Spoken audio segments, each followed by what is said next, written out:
Recording is on. Buenas, ¿cómo andan? Bueno, espero que estén todos bien. Vamos a ver un poquito el tema de las filminas de mejora continua, ¿sí?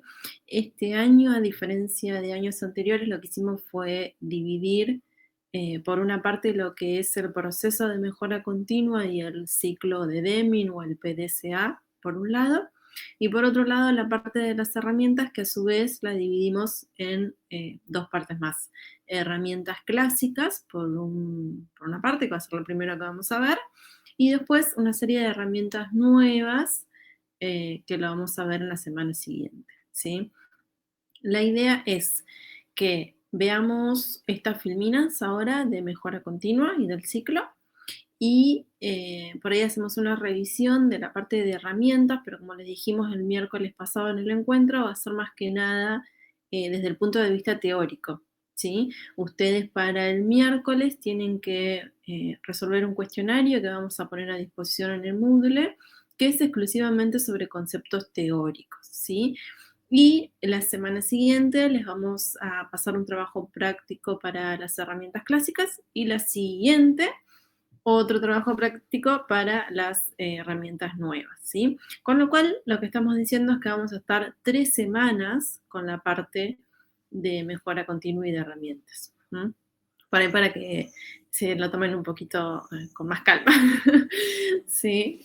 Ya tienen en el Moodle la bibliografía del ciclo de PDCA y la parte de herramientas, ¿sí? Bueno, ya después le vamos a seguir contando e ir subiendo el resto de las cosas al Moodle.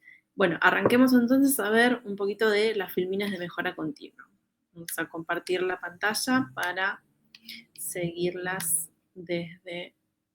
directamente desde la filmina. Bien, bueno, ahí ustedes los están viendo, ¿sí? Esperen que, por si las dudas, voy a activar la cámara. Ahí está, para que podamos ver las filminas, porque en otras oportunidades me ha pasado que si no activo la cámara, ustedes no lo pueden ver. Bien, bueno, entonces, seguimos con gestión de procesos, ¿sí? Nosotros hasta lo anterior, visto, ¿no? Lo que vieron con Jime, vimos la parte de identificación del proceso, la parte de relevamiento, la representación gráfica, la documentación y el análisis de esos procesos, ¿sí? Y ahora lo que vamos a ver es la parte de mejora. Y más adelante, cuando veamos indicadores, vamos a ver la parte de medición. Para lo que es la parte de mejora en sí, nosotros nos respaldamos, digamos, en un procedimiento que consta de 10 pasos, ¿no? Lo primero a hacer para implementar cualquier proceso de mejora continua dentro de una organización es, bueno, pensar sobre qué vamos a actuar, ¿no? Y formar un grupo preferiblemente interdisciplinario de gente que pueda actuar sobre ese tema en particular. ¿Por qué aclaramos que hay que elegir un tema y formar un grupo acorde para ese tema seleccionado? Porque es importante entender que un proceso de mejora continua, si bien lo ideal es que abarque a toda la organización, hay que ir segmentándolo, ¿no? Hay que ir definiendo objetivos y en medida que se van cumpliendo, ir estableciendo otros, ¿sí? Entonces tenemos que elegir primero sobre qué vamos a aplicar la mejora continua y elegir el grupo de gente acorde para alcanzar ese objetivo. Bien, una vez definido sobre qué vamos a aplicar la mejora continua, sobre qué parte de la organización, sobre qué proceso, y definida quiénes son los integrantes de ese grupo, que va a ser el encargado y el responsable de alcanzar esta mejora continua, se debe hacer una reunión de introducción y de presentación de la gente que lo conforma, ¿no? Ese grupo. Uno podría pensar que es un paso obvio, pero bueno, no por eso vamos a dejarlo de lado, ¿no? Una reunión de introducción es fundamental para que todo el grupo de trabajo sea consciente de cuál es el objetivo en común, de cuáles son por ahí las distintas aristas desde las cuales se va a enfrentar ese tema, ¿no? Y bueno, fundamentalmente esto, de cuál es el objetivo en común. Cualquier trabajo en equipo tiene que tener claro qué es lo que se pretende alcanzar, ¿no? Que en este caso es la mejora a determinado proceso, determinado tema. Bien, el paso 3 es la definición de ese problema y la fijación de los objetivos. Y acá entonces cuando hablamos de identificar un problema, seguramente ustedes en un montón de cátedras han visto qué es, ¿no? Esto de identificar un problema, que no es simplemente decir, bueno, una baja de ventas, no sé, un proceso productivo lento, sino que hay que ser muy específico cuando se hace la identificación, porque cuanto más específico puede ser uno, más fácil va a ser después atacar a ese problema y buscarle una solución, ¿no? Entonces, en la identificación de un problema, tienen que tener síntomas que sean observables para poder identificarlo, ¿no? Tiene que ser medible ese problema, porque la medición es lo que nos permite después la mejora y sobre todo chequear que alcanzamos esa mejora. Y se debe responder a 4 preguntas básicas. ¿Qué, no? ¿Qué es ese problema? ¿Cuánto está afectando ese problema a la organización? ¿Dónde está ubicado ese problema en particular? ¿Y cuándo es que se desarrolla, ¿no? Entonces, definiendo estas 4 cuestiones, nosotros vamos a poder definir el problema correctamente. Bien, entonces decíamos que debe contener, ahí está, la enunciación de los síntomas o resultados, los datos concretos sobre la cuantificación de ese problema y responder esas 4 preguntas básicas. No debe tener posibles causas o soluciones del problema, porque de esa forma ya estamos limitando las acciones de ese grupo de mejora continua. Nosotros en esta parte solamente tenemos que centrarnos en identificar cuál es la situación problemática, ¿sí? Después, las soluciones o las causas que generan esa situación problemática las vamos a ir evaluando más adelante en el proceso. Este tercer paso es exclusivamente de identificar cuál es ese problema. No debe tener tampoco definiciones generalistas u opiniones, por lo que decíamos recién, que debe ser concreto y cuantificable, y no debe tener preconceptos, ¿sí? Yo me tengo que limitar a identificar el problema y no ir más allá en este paso, ¿sí? Porque si ya me estoy adelantando y estoy yendo un poco más allá, pensando en cuáles son las soluciones o en qué podría haber pasado, qué podría pasar, es como que esa identificación del problema ya se va mezclando con otras cuestiones y por ahí me va limitando después las acciones que puedo llegar a tomar. Entonces, por acá hay algunos ejemplos. Dice, tenemos muchos retrabajos, eso no es claro, no es cuantificable, ¿sí? No está definido dónde ni quiénes son los sujetos responsables. Entonces, es mucho más clara, por ejemplo, una redacción que diga, existe un 15% en promedio de retrabajos en la línea de roscado según la medición efectuada durante los últimos 12 meses, ¿sí? Lo podemos cuantificar, está identificado claramente dónde se sitúa ese problema, ¿no? Y en qué tiempo se ha desarrollado o en qué tiempo hemos realizado esa medición. Después hay otro, dice aumento en el porcentaje de eventos adversos en la unidad de pacientes críticos de adultos del Hospital Dr. Gustavo Frickle durante los últimos 6 meses, ¿sí? Una clara definición del problema es fundamental para posibilitar un correcto análisis y la solución del mismo. No hay nada peor que resolver un problema que en realidad no era un problema, ¿sí? Lo veíamos en organización y lo veíamos en segundo año también en investigación de operaciones. Es fundamental poder identificar claramente y en forma correcta cuál es la situación problemática, ¿sí? Y no identificar una consecuencia como un problema, porque en realidad si resuelvo una consecuencia de un problema, el problema va a seguir existiendo, ¿sí? Entonces es fundamental esto de identificar bien cuál es el problema que tenemos que atacar. Bien, como segundo paso teníamos la definición de objetivos, ¿no? Algo realista, dice, alcanzable, medible, comprensible, como por ejemplo reducir a un máximo el 8% el nivel de retrabajos en la línea de roscado en un plazo de 6 meses. O reducir los costos generados por los defectos generados en el proceso de producción del modelo ZH hasta 10 millones de pesetas. Bien, entonces estábamos en el paso de definir el problema y fijar los objetivos, ¿sí? Defino cuál es la situación problemática y defino o establezco un objetivo que pretendo alcanzar con este proceso de mejora continua sobre esa situación en particular, ¿sí? Entonces, decíamos, en la identificación del problema, por ejemplo, decíamos, existe un 15% en promedio de retrabajos en la línea de roscado, según la medición efectuada durante los últimos 12 meses.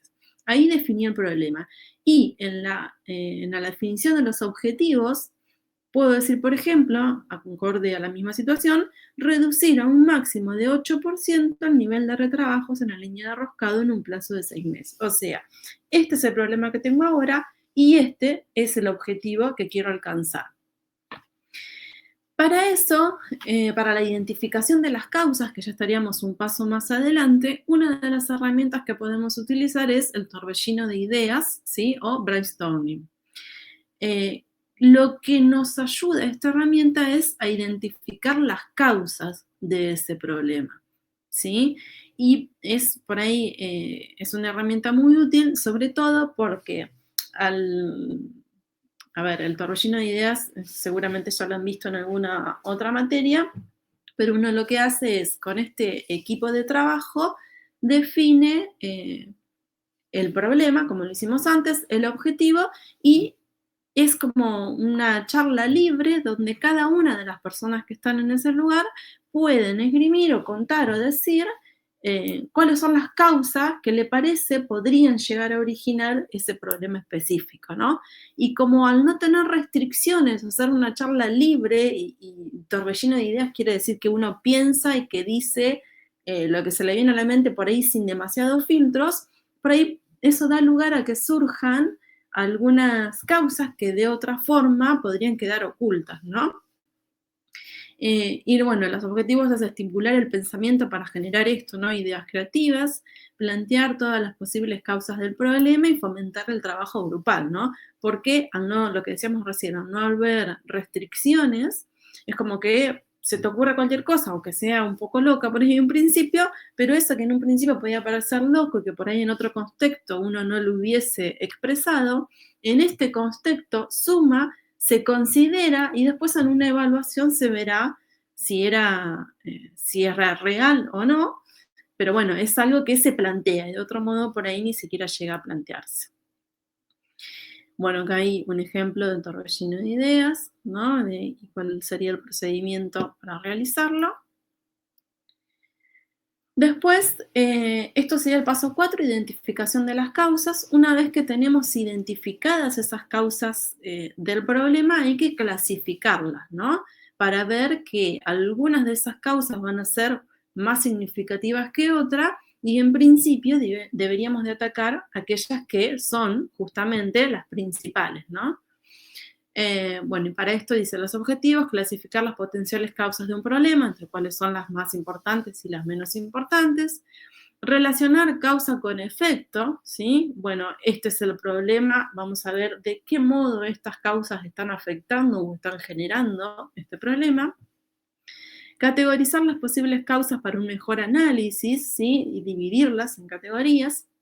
Ampliar la visión sobre estas causas, integrar las potenciales causas en un solo esquema, ¿m?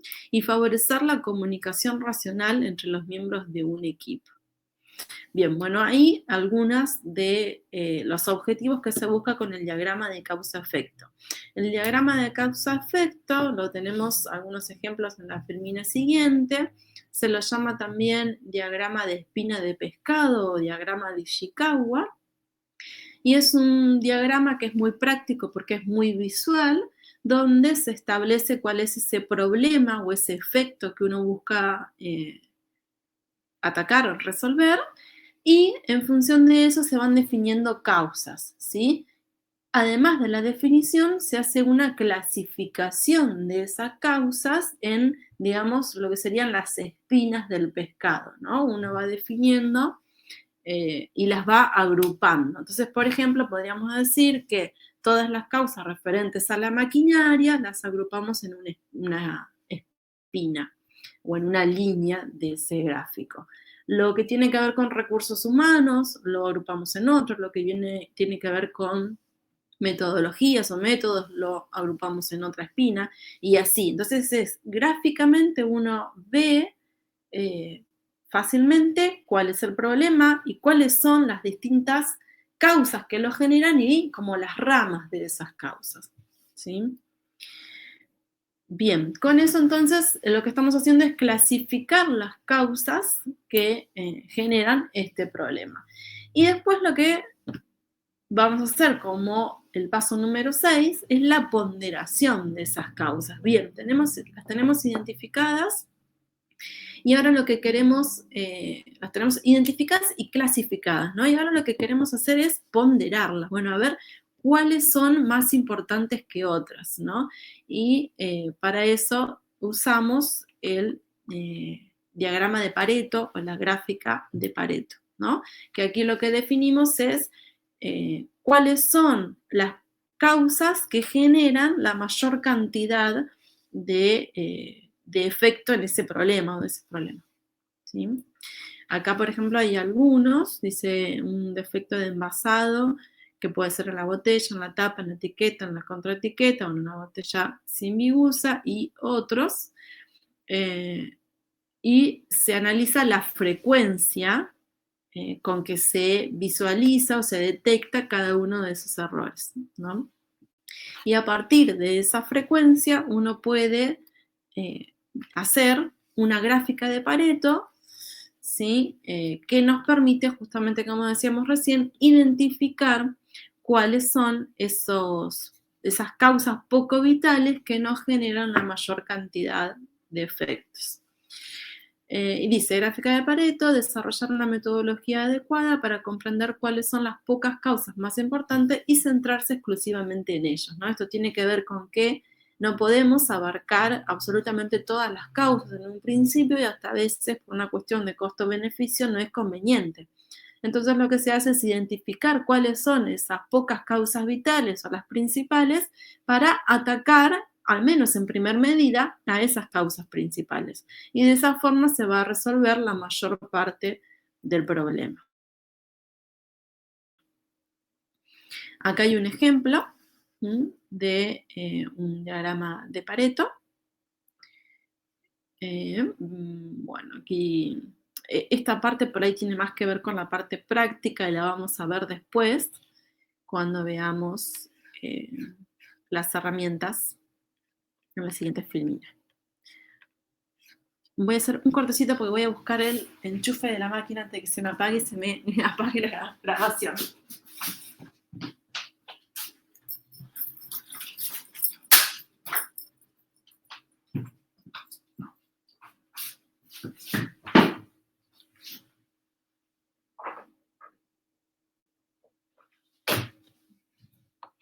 Perdón, pero no me fijé antes de empezar cuánta batería tenía. Bueno, ahora sí, ya estamos. Tenía miedo de que se apagara la máquina, se cortara la grabación y tuviera que arrancar de cero. Bueno, entonces, decíamos que acá tenemos un ejemplo del diagrama de Pareto, ¿sí? Que después lo vamos a ver en la parte práctica con mucho más detalle.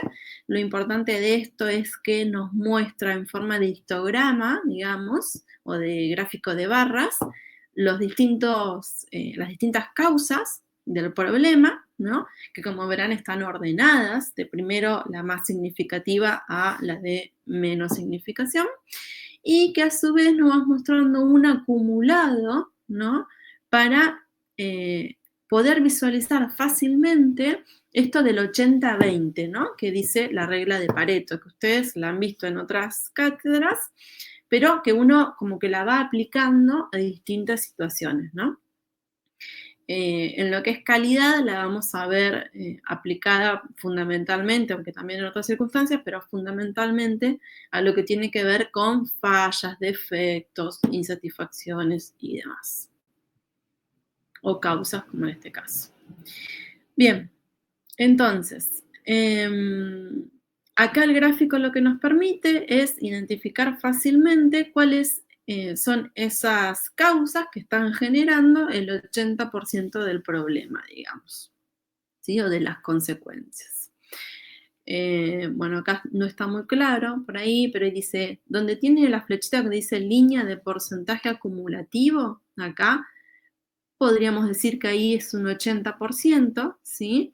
Con lo cual, eso me estaría indicando que acá tengo estas 5 causas que son las que me están generando la mayor cantidad del problema, ¿sí? Pero, sin embargo, también se puede visualizar fácilmente que acá, que estamos abajo del 75%, sin embargo, hay 2 causas principales que están generando ese casi 75% de las consecuencias de ese problema, ¿sí? Con lo cual, abarcando, resolviendo estas 2 causas principales, estaría resolviendo un 75% de esta situación problemática. Bien, pero bueno, como decíamos al principio, la gráfica de Pareto, si bien ustedes ya la han visto, después la vamos a ver cuando hagamos el práctico de herramientas y la vamos a poner en práctica, más de la redundancia. Bien, entonces, hasta ahí teníamos definido el problema y fijado el objetivo que queremos alcanzar con la mejora continua. Identificamos las causas que pueden generar este problema, clasificamos esas causas agrupándolas por tipo, digamos, o por área. Hicimos una ponderación de esas causas para identificar cuáles son aquellas que nos generan la mayor proporción del problema. Y ahora el paso siguiente es seleccionar una solución. Bien, una de las partes más difíciles, me parece, de todo, ¿no? Y para esto volvemos por ahí a hacer hincapié en esto de la innovación, ¿no? Y de generar ideas, con lo cual por ahí un torbellino de ideas puede ser una herramienta que vuelva o que es útil también en este paso del proceso de mejora continua, ¿no? Para pensar en posibles soluciones a esas causas que identificamos como principales. Sin olvidarnos, por supuesto, cuál es la definición del problema, eso lo tenemos que tener siempre en vista, y bueno, analizar las soluciones posibles desde diferentes perspectivas. Por eso al principio decíamos que cuando uno arma un grupo de trabajo, lo ideal es que sea un grupo interdisciplinario, que eso nos posibilita el ver a una misma situación desde distintos puntos de vista. Bien, y después dice evaluar las acciones, soluciones sugeridas. Dice, ¿está la implantación de la solución dentro del área de control del grupo? Bien, es fundamental tener en claro si estas soluciones que nosotros pensamos que resuelven la situación, si son factibles, ¿no? Porque si defino una situación que no es factible, no me estaría sirviendo para nada. Pues dice, satisface la solución propuesta los requerimientos planteados por el objetivo también, no olvidarnos, nosotros identificamos un problema y establecimos un objetivo. Bien, si nosotros hablamos al principio del objetivo como, por ejemplo, un 8% menos de fallos en determinado proceso, bueno, con esta solución, ¿alcanzo ese 8%? Tal vez no, tal vez ya me estoy dando cuenta ahora, antes de implementarla, que no me va a alcanzar. Y entonces tengo que pensar en otra solución, que por ahí puedo desarrollar las dos conjuntamente o no, por ahí directamente encuentro otra solución que me ayude a alcanzar ese 8% y no es necesario implementar dos juntas. Dice, ¿están los recursos necesarios disponibles para ser utilizados por el grupo? Bien, ¿tengo los recursos que esta solución requiere para poder implementarla? ¿Es adecuada la relación costo-beneficio de la solución planteada? O sea, ¿realmente me conviene esta solución? ¿Sí? ¿Es mayor el beneficio que genera que el costo que implica implementarla? ¿Es aceptable el tiempo que llevará a implementar la solución? Bien, dentro de los objetivos tendría que haber definido un tiempo. ¿Esta solución me permite cumplir con ese tiempo que estipulé para alcanzarla? ¿Se podrá vencer la resistencia al cambio? Bien, fundamental, ¿no? Volvemos al principio.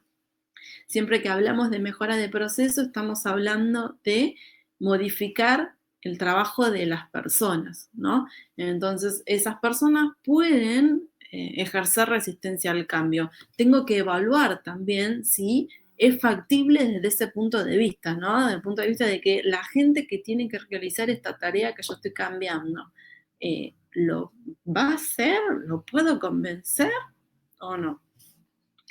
Bien, y después de una vez seleccionada ya la solución, tengo que confeccionar un plan de trabajo, ¿bien?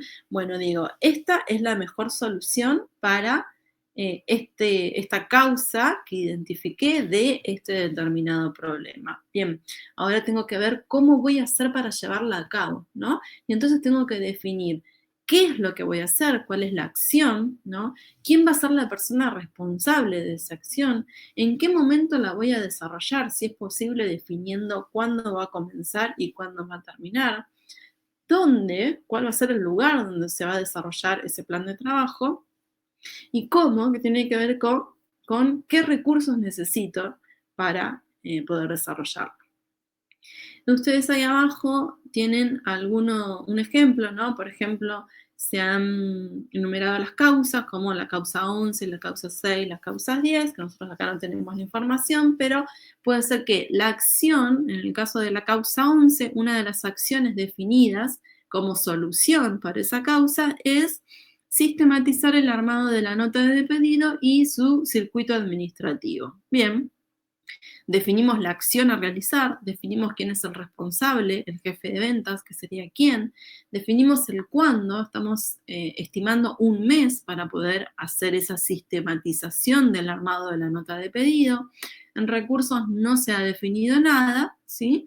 Pero al mismo tiempo, para esa causa, definimos que informatizar la solución diseñada es parte también de la acción para resolverla. El responsable es el mismo, definimos 3 meses como tiempo estimado para implementarlo, y aquí ya definimos un recurso necesario, que es la solución informática medida, ¿no? Entonces, el definir este plan de trabajo nos permite tener claramente cuáles son las distintas acciones que tenemos que ir llevando, identificar quiénes son responsables de cada una de ellas, definir los tiempos que nos van a llevar y definir cuáles son los recursos que vamos a necesitar para desarrollarlas, ¿no? Y es sumamente importante, ¿no? Esto de, bueno, ¿quiénes van a ser los responsables? ¿Cuánto tiempo me va a llevar? ¿Y qué cosas voy a necesitar para poder desarrollarlas? Bien, una vez entonces confeccionado ese plan de trabajo, tenemos que implementarlo. La implementación de cualquier medida dentro de una organización es una parte compleja, ¿no? Pero es fundamental, porque con el diseño de algo, la identificación y demás, no me alcanza, sino puedo implementar una mejora a esa situación definida. Entonces acá es fundamental comunicar las acciones establecidas porque seguramente va a haber muchas personas que van a estar afectadas por ese plan de trabajo. Entonces es fundamental que estén, que sepan, ¿no? Que se les comunique cuáles son las acciones que se van a tomar. Volvemos un poco a lo que hablábamos en gestión del cambio, ¿no? Ayudarlos, educarlos, entrenamiento, ¿no? Capacitación, tratar de que esas acciones que vamos a implementar sean conocidas por todos y que se vayan familiarizando y las vayan haciendo un poco suyas también por intermedio de la mayor participación posible de esa gente en la toma de decisiones y en esas acciones que queremos que se implementen. Ejecutar las acciones establecidas y recolectar los datos generados durante la ejecución. ¿Eso para qué? Y para el paso siguiente, que es la evaluación de los resultados, ¿no? Una vez implementadas estas acciones de mejora, tengo que poder evaluar que también han surtido efecto. y para eso tengo que tener un registro de los resultados que hemos alcanzado, ¿no?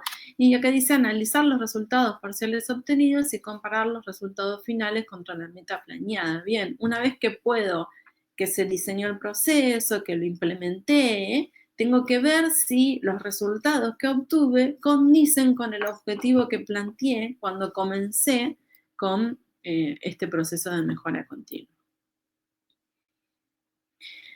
Si esos resultados son los esperados, puedo estandarizar, ¿no?, todo el proceso, puedo normalizarlo para que estos resultados continúen en el tiempo, ¿no? Entonces dice, establecer los procedimientos estándares de operación. Bueno, si esto que hicimos hasta acá funcionó, tengo que hacer eh, digamos, la documentación, por ejemplo, necesaria, como puede ser una ficha de proceso, para que el proceso se siga haciendo de la misma forma y así tratar de asegurarme estos resultados que obtuve. Comunicar los nuevos procedimientos y proporcionar educación y entrenamiento al personal involucrado. Bien, ahora volvamos a la filmina donde teníamos todo el proceso de mejora continua. Perdón, pero las filminas tienen en realidad links para ir directamente a la filmina, pero como no lo puedo mostrar directamente del Power, tengo que ir filmina por filmina. Bueno, entonces decíamos, volvemos a la primer filmina, donde teníamos todo el procedimiento de mejora continua, ¿no?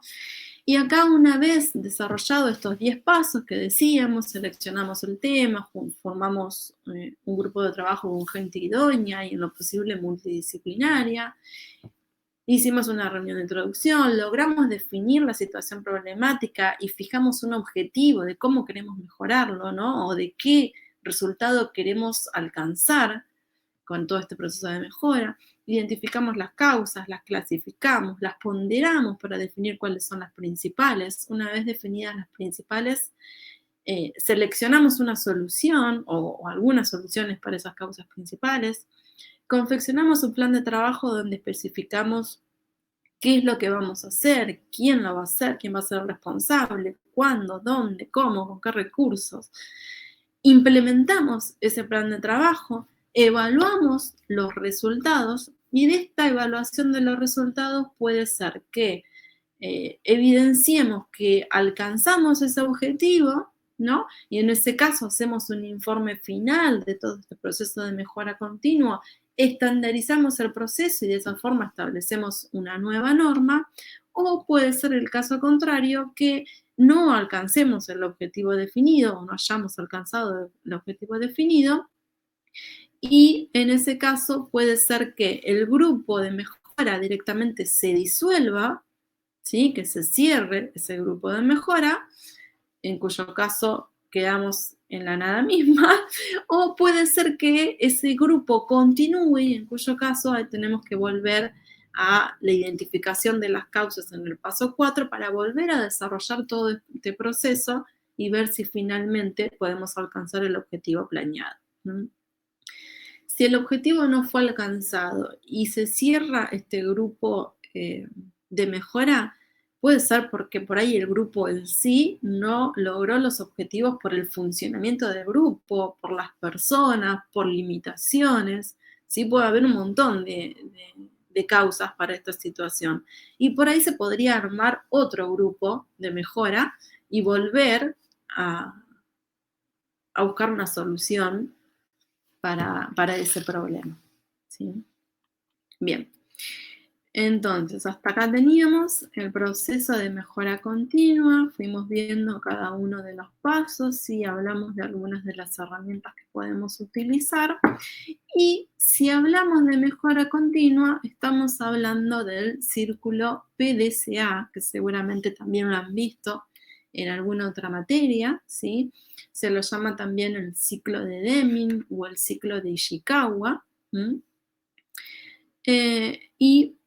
Básicamente está definido por 4 acciones que tienen que ver con definir un plan, con llevarlo a cabo, con controlarlo y con ver si hay que implementar acciones para volver a mejorarlo. Bien, por aquí tenemos, dice, las organizaciones son tan eficientes como lo son sus procesos. Ya lo vimos cuando empezamos a hablar del enfoque de procesos dentro de las organizaciones, que todos los procesos son mejorables, sin duda, pero que los encargados de implementar esas mejoras son las personas, ¿sí? Por eso volvemos otra vez un poco a lo que es la gestión del cambio, ¿sí? La mejora continua está sumamente relacionado con la gestión del cambio. Y el éxito de la mejora va a tener que ver con el éxito de esa gestión del cambio. Bien, y por acá dice, todos los procesos son mejorables en el ámbito de la gestión del valor, ¿sí? Y hablamos de valor como aquello que le generamos al cliente a través de los procesos, ¿sí? Que el valor puede tener que ver con una cuestión monetaria, ¿no? De qué tantos pesos esté dispuesto a pagar ese cliente por ese producto o servicio, y también pasa por otro lado, ¿no? Como a ver, por el cumplimiento de ciertas especificaciones, puede tener que ver también ese valor con una cuestión estética, puede tener que ver con una cuestión de pertenecer a determinado grupo.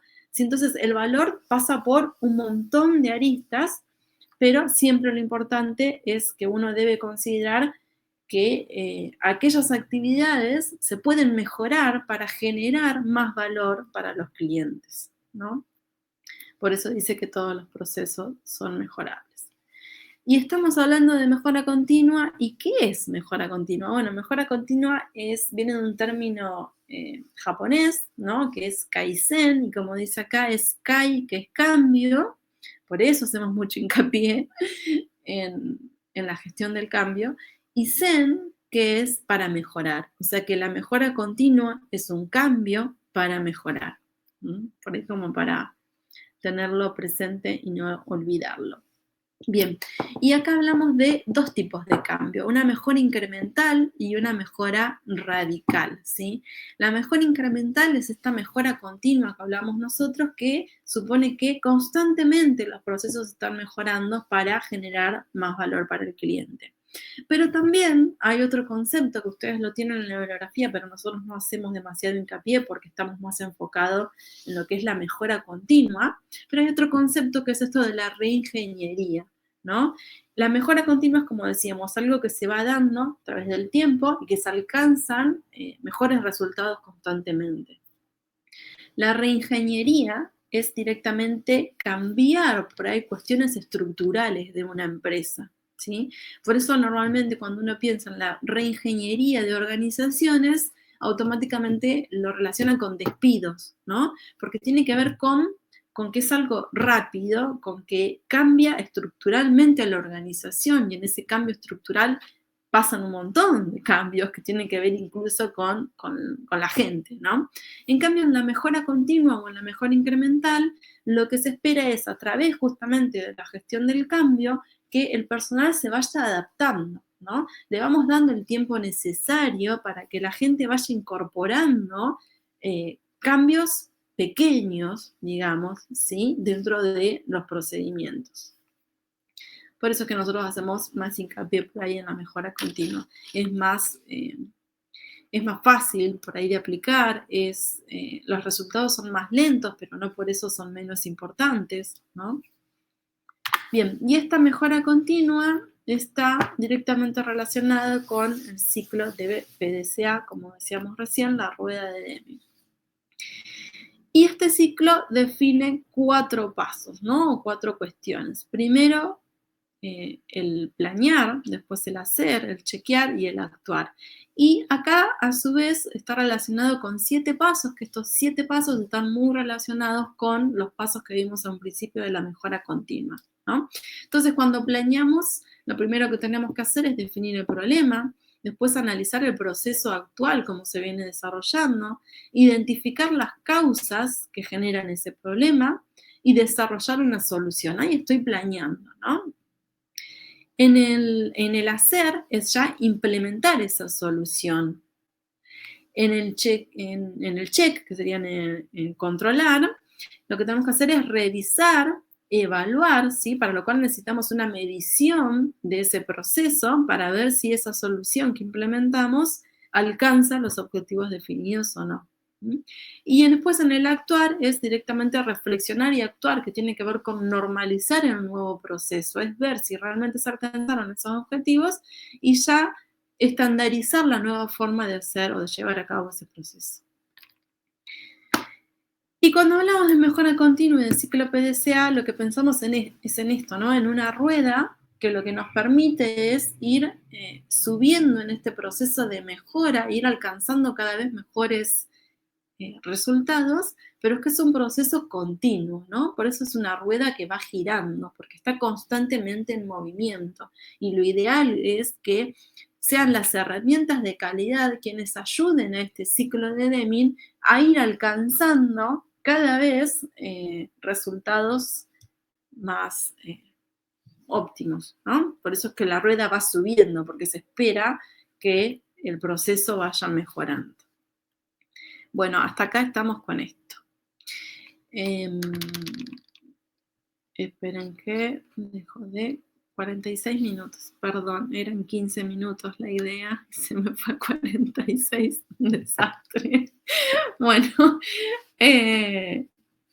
son poquitas hojas de bibliografía, pero lo principal era por ahí contarles un poquito porque me parece más fácil de comprender que simplemente viendo la filmina y sobre todo porque por ahí de la primera parte de este proceso de 10 pasos ustedes no tenían bibliografía respaldatoria. Igual vale recalcar que cuando estamos hablando de este ciclo de mejora continua que nosotros les mostramos en 10 pasos, estamos hablando al mismo tiempo del ciclo de Deming, ¿no? Y que estamos hablando de la implementación de estas herramientas de calidad que vamos a ver en las 2 semanas que siguen para justamente alcanzar esa mejora continua, ¿sí? Entonces, por supuesto que es importante el proceso, pero es clave entender que las herramientas que vamos a ver en las 2 semanas que siguen son justamente herramientas que nos posibilitan alcanzar la mejora continua, ¿no? Que es esto fundamental de crear valor para el cliente, que no debemos olvidarnos nunca. Bueno, seguimos en otra clase. Gracias.